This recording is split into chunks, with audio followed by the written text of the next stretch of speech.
चलिए एक बार दोबारा से इंट्रोडक्शन लेते हैं इस चैप्टर की। We have already read about the union government in chapter number 18, right? You all know that union government has three organs, that is the legislature, which makes laws, executive that enforces and executes laws, and judiciary that protects laws. जितने भी legislature के द्वारा laws बनाए गए हैं उसको पूरे देश में लागू करना और साथ ही उसकी मदद से administration को run करना executive का काम है। और जितने भी ये एग्जीक्यूट हो गए लॉज उनको प्रोटेक्ट करना यानी एडमिनिस्ट्रेशन ठीक तरह से चल रहा है कि नहीं ये सब देखना जुडिशरी का काम है। अभी हम इस चैप्टर में एग्जीक्यूटिव के बारे में पढ़ने वाले हैं। लेजिस्लेचर के बारे में हमने पढ़ लिया है 18th चैप्टर में about the Lok Sabha Rajya Sabha, right? तो ये दोनों चीजें हमने पढ़ ली। एग्जीक्यूटिव के बारे में पढ़ते हैं। चलिए, एग्जीक्यूटिव होता क्या है actually? It is the body of the union government that enforces laws made by the legislature. Legislature के द्वारा जो laws बनाए गए हैं उनको enforce करने की मदद से administration run करने का काम जो है वो executive का है। Is that clear to everyone? आपको पता है India has a parliamentary form of government. हमारे इंडिया में parliamentary form of government है जिसमें कि दो तरह के एग्जीक्यूटिव हैं। There are two types of executive. First is nominal executive and second is real executive. ये आपको पता है, हमने पहले भी पढ़ा है चैप्टर में। चलिए, तो नॉमिनल एग्जीक्यूटिव जो है वो है द प्रेसिडेंट। हमारे देश के जो प्रेसिडेंट हैं he is called the nominal executive. और रियल एग्जीक्यूटिव कौन है? The prime minister and union council of ministers. यानी हमारे जो प्राइम मिनिस्टर हैं और यूनियन काउंसिल ऑफ मिनिस्टर्स जो हैं जो कि गवर्नमेंट बनाते हैं, these people are known as real executive.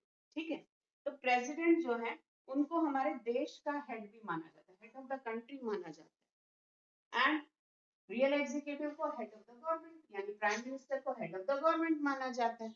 ठीक है, तो हेड ऑफ द कंट्री जो है उनके पास एग्जीक्यूटिव पावर्स होती है। अब एग्जीक्यूटिव पावर्स क्या है? All the bills presented in the parliament is passed by the president. जितने भी पार्लियामेंट में बिल्स प्रेजेंट किए गए हैं, all the bills are approved by the president. President के अप्रूवल के बिना कोई भी बिल जो है वो लॉ नहीं बन सकता, इसीलिए इनको एग्जीक्यूटिव पावर्स दी गई है, right? And but he is nominal executive, so he is bound to act on the advice of the council of ministers. Council of ministers और पीएम की एडवाइस जो है प्रेसिडेंट को माननी होती है। क्यों? क्योंकि गवर्नमेंट कौन चला रहा है? प्राइम मिनिस्टर और यूनियन काउंसिल ऑफ मिनिस्टर चला रहे हैं और ये जो है रियल एग्जीक्यूटिव है। और हमारे प्रेसिडेंट जो है वो तो नॉमिनल एग्जीक्यूटिव है, नाम मात्र के एग्जीक्यूटिव है। इसीलिए प्रेसिडेंट को यूनियन काउंसिल ऑफ मिनिस्टर्स की एडवाइस जो है वो माननी पड़ती है।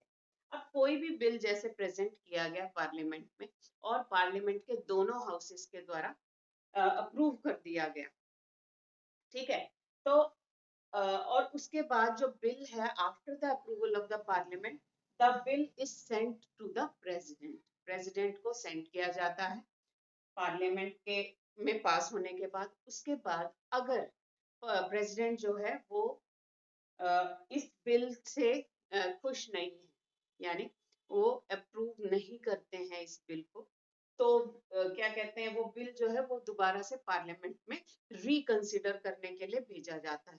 ठीक है, रिकंसिडर का मतलब दोबारा से उसमें जो ऑल्टरेशंस हैं चेंजेस करने के लिए पार्लियामेंट में भेजा जाता है।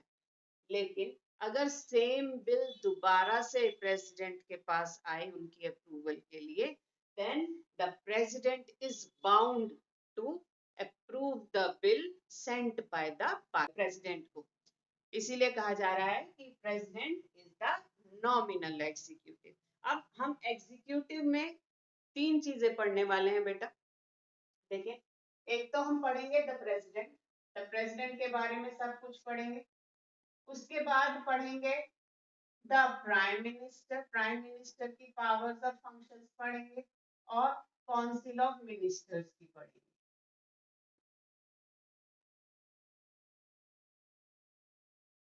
ठीक है जी, हम तीन चीजें पढ़ने वाले हैं, प्रेसिडेंट के बारे में, प्राइम मिनिस्टर के बारे में और यूनियन काउंसिल ऑफ मिनिस्टर्स के बारे में पढ़ने वाले हैं। तो ये चीज क्लियर है सबको? यस और नो जल्दी से बताइए। चलिए, प्रेसिडेंट के बारे में पढ़ना है। प्रेसिडेंट के बारे में हम कुछ मेन चीजें पढ़ने वाले हैं। फर्स्ट इज क्वालिफिकेशंस,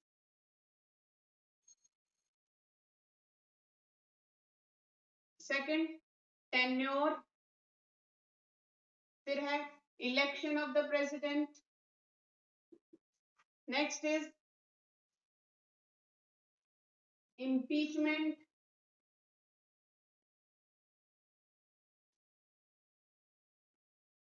तो ये चार चीजें हम पढ़ने वाले हैं प्रेसिडेंट के बारे में। First is qualifications. अब देखिए क्वालिफिकेशंस क्या है।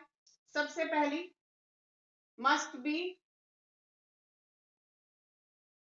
35 years in as.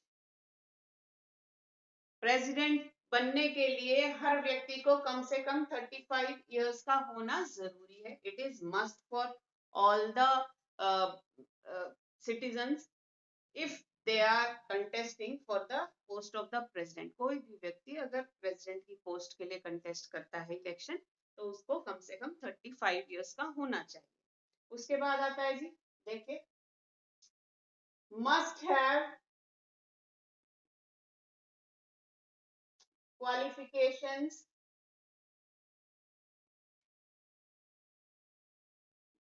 to become a लोक सभा मेंबर।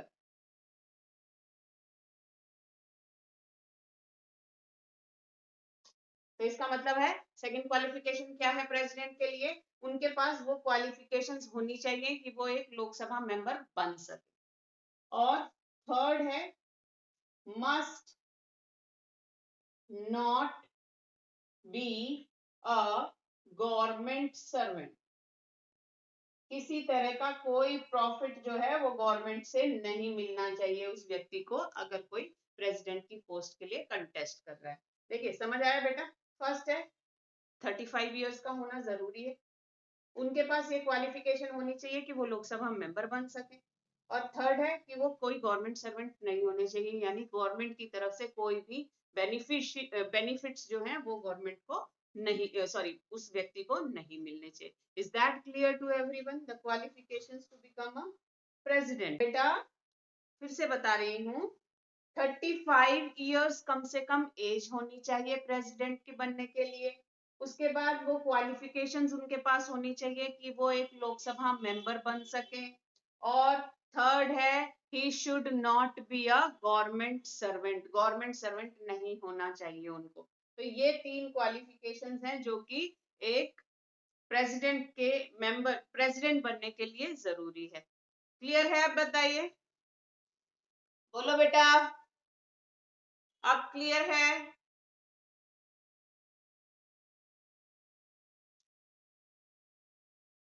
चलिए, सेकंड जो हम पढ़ने वाले हैं प्रेसिडेंट के बारे में, इट इज द टेन्योर, यानी टर्म, मतलब कितने टाइम तक जो है प्रेसिडेंट बने रह सकते हैं इंडिया में। फर्स्ट है टर्म ऑफ 5 years। कितना टर्म है? 5 years टर्म होता है, मिनिमम 5 years ऑफ टर्म। री इलेक्ट हो सकते हैं प्रेसिडेंट हमारे देश के for second term, for second term. ठीक है जी, सेकंड टर्म मतलब दूसरी बार भी वो इलेक्ट हो सकते हैं प्रेसिडेंट। लेकिन अभी तक सिर्फ डॉक्टर राजेंद्र प्रसाद जो हैं, जो हमारे फर्स्ट प्रेसिडेंट थे, वो ही अभी तक 2 बार इलेक्ट हुए हैं। Was only elected for the second term. इसका मतलब है अभी तक सिर्फ एक ही प्रेसिडेंट ऐसे हुए हैं इंडिया में जो कि दूसरे टर्म के लिए दूसरी बार प्रेसिडेंट बने हुए, यानी 5 years का टर्म कंप्लीट करने के बाद दोबारा से एक बार प्रेसिडेंट के रूप में वो हमारे देश के प्रेसिडेंट रहे हैं। इसका मतलब है 1951 से लेकर 62 तक हमारे प्रेसिडेंट जो है डॉक्टर राजेंद्र प्रसाद रहे, राइट। ठीक है जी बेटा। चलिए अगला जो पढ़ते हैं वो है इलेक्शन ऑफ द प्रेसिडेंट। पहले जो है वो टर्म, सॉरी 1951 नहीं है बेटा, 1950 है। 1950 से लेकर 62 तक पहले प्रेसिडेंट का टर्म जो है 6 इयर्स होता था, लेकिन अब 5 इयर्स होता है। ठीक है जी। तो इलेक्शन ऑफ द प्रेसिडेंट पढ़ते हैं, यानी कि हमारे प्रेसिडेंट जो हैं वो कैसे इलेक्ट होते हैं। ठीक, पहला है बाय इलेक्टोरल कॉलेज। अब ये इलेक्टोरल कॉलेज क्या है? Electoral college are the elected members of the parliament. Parliament के जो इलेक्टेड मेंबर्स हैं उसको क्या कहते हैं? कंबाइंड रूप से इलेक्टोरल कॉलेज कहा जाता है। अब कौन कौन इसमें पार्टिसिपेट कर सकता है? Members of elected members only. Electoral college है elected members of Lok Sabha and Rajya Sabha. Elected members of Lok Sabha and Rajya Sabha can take part in the election of the president. और ये जो elected members हैं इनमें nominated members do not participate. आपको पता है ना कि लोकसभा और राज्यसभा में nominated members होते हैं प्रेसिडेंट के द्वारा। लोकसभा में 2 एंग्लो इंडियंस होते हैं, जबकि राज्यसभा में 12 elected member sorry nominated members होते हैं जो प्रेसिडेंट के द्वारा इलेक्ट किए जाते हैं। तो nominated members do not participate. ठीक है जी। और कौन पार्टिसिपेट करता है? Fourth is members of state legislative assemblies.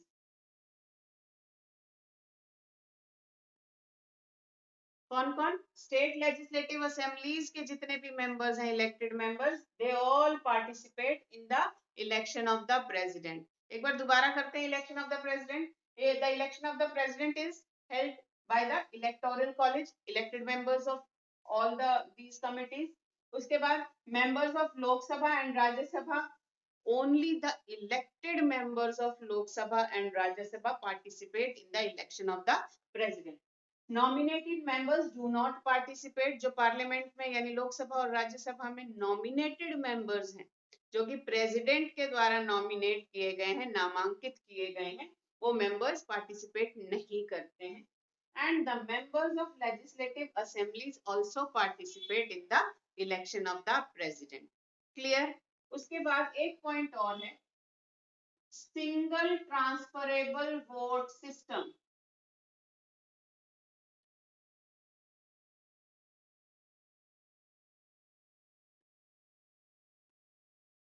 अब ये सिंगल ट्रांसफरेबल वोट सिस्टम क्या है? देखिए, सिंगल ट्रांसफरेबल का मतलब है कि एक व्यक्ति एक ही बार, जितने भी मेंबर्स लोकसभा के, राज्यसभा के हैं, स्टेट लेजिस्लेटिव असेंबली के, एक वोट डालेंगे और अपनी प्रेफरेंस लिख देंगे। अगर 4 कैंडिडेट्स हैं इलेक्शन के लिए, 1 2 3 4, तो वो अपनी जो वोट डालेंगे उसमें प्रेफरेंस कैसे लिखेंगे? फर्स्ट नंबर पे हम चाहते हैं कि सो एंड सो व्यक्ति जो है वो प्रेसिडेंट बने, सेकंड नंबर पे हम ये चाहते हैं, थर्ड नंबर पे ये चाहते हैं, फोर्थ नंबर पे ये चाहते हैं। अब इलेक्शन कैसे होता है? देखिए, जो इन्होंने फर्स्ट नंबर पे अपनी प्रेफरेंस दी है, पहले सबका देखते हैं कि फर्स्ट जो प्रेफरेंस है, अगर उसके ज्यादा वोट्स हैं, फर्स्ट प्रेफरेंस वाले के वोट्स हैं, तो इसका मतलब फर्स्ट वाला जो है वही चुन लिया जाएगा। अब फर्स्ट वाला जो है उसको मेजोरिटी वोट्स नहीं मिलते हैं, मेजोरिटी मतलब ज्यादा वोट्स नहीं मिलते हैं, तो उस स्थिति में क्या होता है कि सेकंड प्रेफरेंस वाले के अब सब देखा जाता है, जितने भी मेंबर्स हैं उनका सेकंड प्रेफरेंस अगर है, मैक्सिमम वोट्स मिलते हैं, मेजोरिटी ऑफ वोट्स मिल रहे हैं, तो सेकंड प्रेफरेंस वाले को चुन लिया जाता है प्रेसिडेंट। अगर सेकंड प्रेफरेंस वाले भी जो है मेजोरिटी वोट्स नहीं ले पाते हैं, तो थर्ड जो प्रेफरेंस होता है जिस कैंडिडेट को, उसका भी देखा जाता है कि अगर उनको मेजोरिटी वोट्स मिल रहे हैं, then he is elected as the president. अगर वो भी नहीं होता तो ऐसे मतलब जितने भी कैंडिडेट्स हैं उनकी प्रेफरेंस वोट्स जो है वो ली जाती है, that is called single transferable vote system, यानी जो प्रेफरेंसेस हैं वो ट्रांसफर होती रहती हैं, ठीक है। तो ये जो है इलेक्शन ऑफ द प्रेसिडेंट। एक चीज और, ये जितने भी मेंबर्स हैं इलेक्शन में पार्टिसिपेट कर रहे हैं उसमें स्पेशल मेजोरिटी के द्वारा ही वोटिंग की जाती है, स्पेशल मेजोरिटी एंड रेटिफिकेशन के द्वारा वोट की जाती है, राइट। तो election of the president clear है बेटा? Election of the president, yes और नो? यस और नो? चलिए इम्पीचमेंट करते हैं। इम्पीचमेंट क्या है? Impeachment is the process to remove the president of India. अगर प्रेसिडेंट ठीक तरह से काम नहीं कर पा रहे हैं, he is not doing his or her duties properly, then the process to remove the president is known as impeachment. impeachment के द्वारा प्रेसिडेंट को हटा दिया जाता है। और impeachment कैसे होती है? देखिए मैंने ये बताया impeachment क्या है, process to remove the president, ठीक है। वो प्रोसेस जिससे प्रेसिडेंट को हटाया जा सकता है। इसको कैसे, कौन पार्टिसिपेट करता है इम्पीचमेंट में? Members of parliament. members of parliament take part in the impeachment process। impeachment process में सभी जो पार्लियामेंट्री मेंबर्स हैं वो पार्टिसिपेट करते हैं। और इसके बाद special majority and special majority के द्वारा ये इम्पीचमेंट प्रोसेस जो है वो एक्सरसाइज किया जाता है, यानी पास किया जाता है। एक बार सिंगल ट्रांसफरेबल वोट सिस्टम जो है दोबारा से सुनिए। सिंगल ट्रांसफरेबल वोट सिस्टम का मतलब है सभी मेंबर्स के द्वारा उनके प्रेफरेंसेस जो है वो पर्ची में नोट कर लिए जाते हैं, यानी हर व्यक्ति जो है अपने प्रेफरेंसेस 1 2 3 4 5 जो भी जितने भी कैंडिडेट्स हैं इलेक्शन के लिए उनके सभी के प्रेफरेंसेस जो है वो नोट कर लिए, उस पर्ची पर नोट करके उनकी वोटिंग हो जाती है, ठीक है। वो पर्ची बैलेट बॉक्सेस में या ईवीएम जो भी जिस तरह से भी वो वोटिंग कंडक्ट होती है पार्लियामेंट। उसके बाद ये जो ट्रांसफरेबल सिस्टम है, मतलब अगर फर्स्ट प्रेफरेंस वाले को मेजोरिटी वोट्स नहीं मिले तो उनका जो वोट है वो सेकंड कैंडिडेट को ट्रांसफर हो जाएगा। सेकंड वाले को मेजोरिटी वोट्स मिल जाते हैं then he becomes the president. अगर सेकंड को भी नहीं मिलते हैं तो थर्ड नंबर जो प्रेफरेंस है उनकी पसंद है उनको उनका देखा जाता है कि उनको मेजोरिटी वोट्स मिल रहे हैं। अगर थर्ड नंबर वाले को मेजोरिटी वोट्स मिल जाते हैं तो इसका मतलब वो प्रेसिडेंट बन गए। अगर उनको भी नहीं मिलते हैं then the vote transfers to the fourth preference। ऐसे ही प्रेफरेंस जो है वो ट्रांसफर होती जाती है नंबर वाइज और उसी को कहते हैं transferable system of votes, transferable vote system, right. चलिए इम्पीचमेंट हम देख रहे थे। इम्पीचमेंट का मतलब है process to remove the president.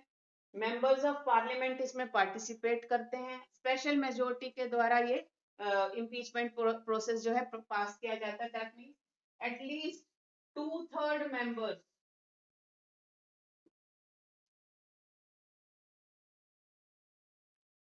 should be in favor of the impeachment।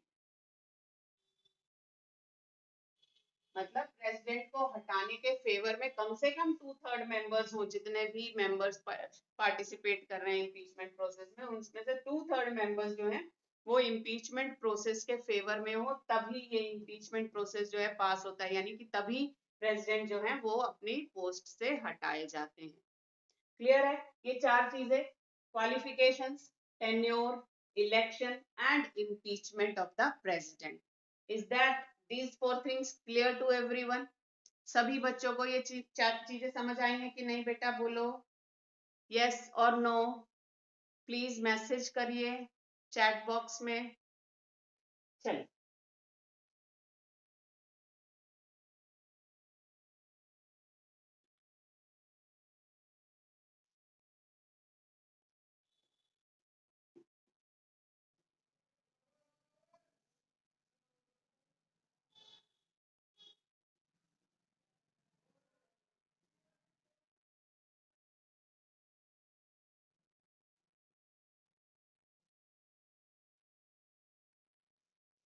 President के बारे में चलिए, इम्पीचमेंट एक बार दोबारा बता रही हूँ।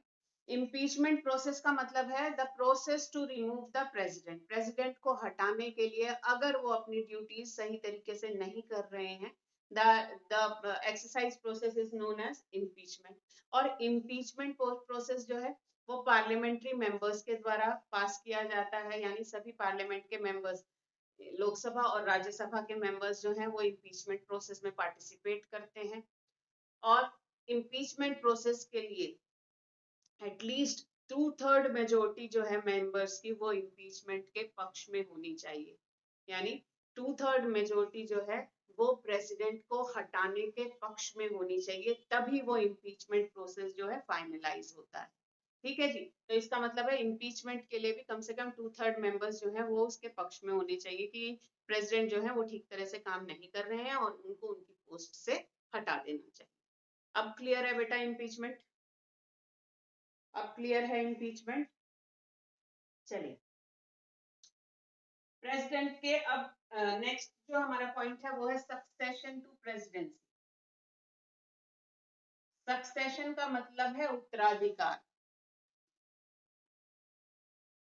कि अगर प्रेसिडेंट किसी भी स्थिति में, कोई भी सिचुएशन ऐसी आ सकती है, आइडर द रेजिग्नेशन, यानी हमारे जो प्रेसिडेंट हैं वो रिजाइन कर दें, resignation, death of the president in the service, और impeachment। यानी 3 ऐसी सिचुएशंस हो सकती हैं जबकि प्रेसिडेंट उस अपनी पोस्ट पर ना हो। Either the resignation bye the president जो है रिजाइन कर दें अपनी पोस्ट से, उनके टेन्योर के दौरान डेथ हो जाए, या फिर इम्पीचमेंट प्रोसेस के द्वारा उनको हटा दिया जाए। ये 3 सिचुएशन ऐसी हैं जबकि प्रेसिडेंट की पोस्ट जो है वेकेंट होती है। उस स्थिति में क्या होता है? If the seat of the president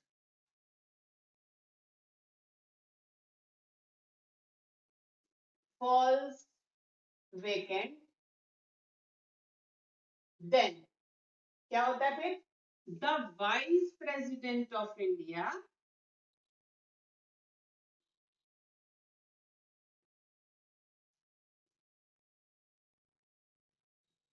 works as the president। अगर इन तीनों ही सिचुएशन में प्रेसिडेंट की पोस्ट वेकेंट हो, then the vice president acts as the president. Vice president जो है वो प्रेसिडेंट के रूप में काम करते हैं। All the duties are exercised by the president, vice president, if the seat of the president is vacant। ठीक है, अगर वाइस प्रेसिडेंट भी नहीं है तो, अगर वाइस प्रेसिडेंट की भी पोस्ट वेकेंट है तब क्या होगा? Then the chief justice of India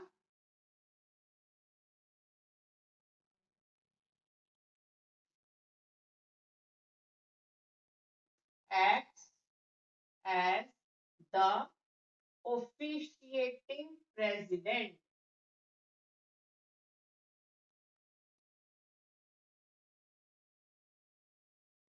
तब क्या होगा? चीफ जस्टिस ऑफ इंडिया जो है वो ऑफिशिएटिंग प्रेसिडेंट के रूप में काम करेंगे। ऑफिशिएटिंग मतलब प्रेसिडेंट के ऑफिस में काम करेंगे, और the president election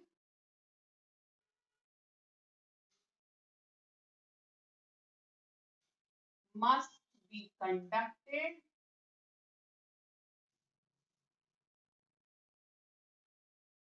within 6 months। और क्या होगा कि प्रेसिडेंट की पोस्ट को फिल करने के लिए 6 मंथ्स के अंदर अंदर इलेक्शन हो जाने चाहिए। यानी succession to the presidence, succession to the presidency क्या है? रेजिग्नेशन, डेथ और इम्पीचमेंट के सिचुएशन में if the seat of the president is vacant, then the vice president of India works as the officiating president. If there is no vice president also, then the the chief justice of India act as the officiating president, यानी president के absence में ये दोनों जो हैं, vice president और chief justice जो हैं, वो प्रेसिडेंट के रूप में काम कर सकते हैं। और जब ये काम कर रहे हैं प्रेसिडेंट के रूप में, उस दौरान उनको सभी वो सारी फैसिलिटीज जो कि हमारे देश के प्रेसिडेंट को मिलती है, अगर चीफ जस्टिस हैं प्रेसिडेंट, सॉरी चीफ जस्टिस हैं अगर प्रेसिडेंट, तो उनको भी प्रेसिडेंट की जो सारी सैलरीज फैसिलिटीज जो भी मिलता है वो सब मिलेगा। अगर वाइस प्रेसिडेंट जो है ऑफिशिएटिंग प्रेसिडेंट है, then he is entitled all the facilities given to the president of India. But the election for the next president must be conducted within 6 months, और 6 months के अंदर अंदर president की post जो है वो fill हो जानी चाहिए. Is that clear to everyone? Succession to presidency. बोलो बेटा, succession to presidency clear है सबको? I hope clear होगा.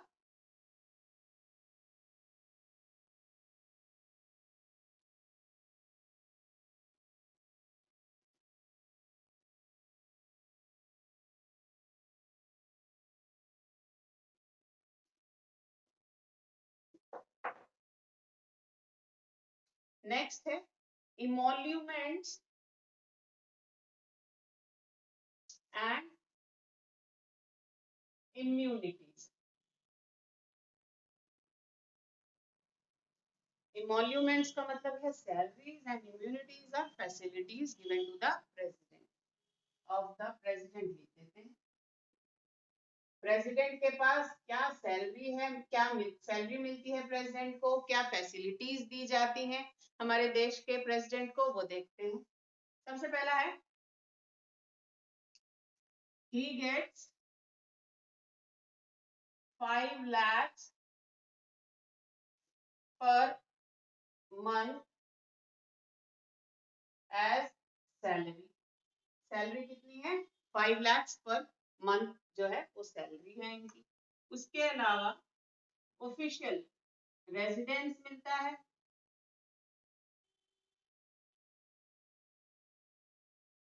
फुली फर्निश्ड ऑफिशियल रेजिडेंस मिलता है, medical facilities, vehicle, mobile and house hold health.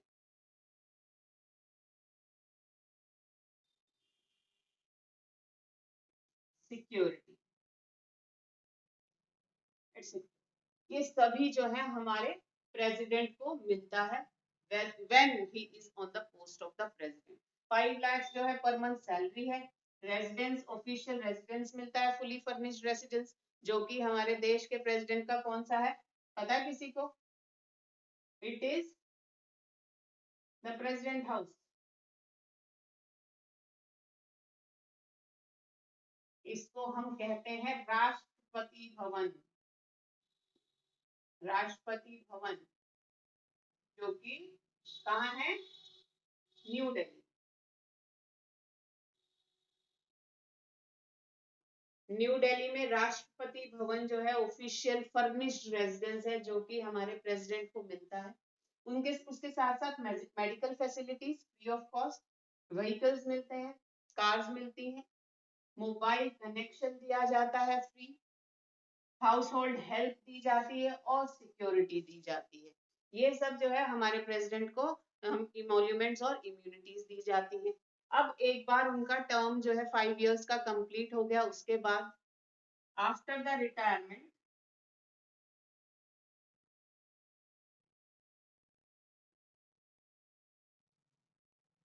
बहुत सारी फैसिलिटीज जो है वो दी जाती है. 1.5 लाख जो है वो पेंशन है. इसके बाद फ्री रेजिडेंस, मेडिकल,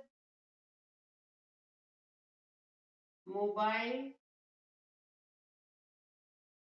ये जो है ये आफ्टर रिटायरमेंट भी ये जो फैसिलिटीज हैं वो हमारे प्रेसिडेंट को, रिटायर्ड प्रेसिडेंट को भी मिलती है. After the retirement our former president gets a 1.5 lakhs as pension, free residence मिलता है, मेडिकल, मोबाइल, ये भी सारी चीजें जो हैं वो प्रेसिडेंट को मिलती हैं आफ्टर द रिटायरमेंट ऑल्सो. तो ये जो है इमोल्यूमेंट्स एंड इम्यूनिटीज हैं प्रेसिडेंट की. He gets 5 lakhs per month salary, official residence, medical, vehicle, mobile, household help, security, ये सभी मिलता है. ऑफिशियल रेजिडेंस है Rashtrapati Bhavan. And after the retirement he gets 1.5 lakhs as pension, free residence, medical, mobiles, ये सब free मिलता है. आज हमने इसका मतलब है प्रेसिडेंट के बारे में पढ़ा है. He is the nominal executive in our country. He executes all the bills that are passed by him. All the bills जो हैं, सारे bills जो हैं वो प्रेसिडेंट के द्वारा ही अप्रूव किए जाते हैं. इनके प्रेसिडेंट की हमने क्वालिफिकेशंस पढ़ ली हैं. टेन्योर पढ़ा है, इलेक्शन के बारे में पढ़ लिया, उसके बाद हमने पढ़ा है इम्पीचमेंट, उसके बाद हमने सक्सेशन और इमोल्यूमेंट्स, ये सब चीजें हमने पढ़ी हैं प्रेसिडेंट के बारे में. Each and everything is clear to all और नॉट? सभी को क्लियर है बेटा? यस.